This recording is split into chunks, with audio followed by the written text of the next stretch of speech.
သမနောသာလူသာလူသာ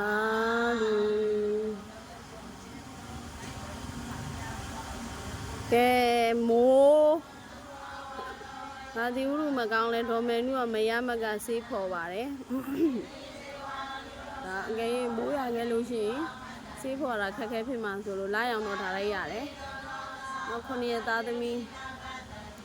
ကိုတစ်နှစ်ပတ်လုံးမှုဖို့ရန်အတွက်ဈေးကောလက်ခေါ်မျက်နှာပွင့်ဈေးတော်အင်မတန်မှအစွမ်းထက်တဲ့ဈေးကောလက်ခေါ်မျက်နှာပွင့်ဈေးတော်ကြီးကိုခေါ်ဖို့ရန်အခမ်းအနားစတင်နေပါပြီ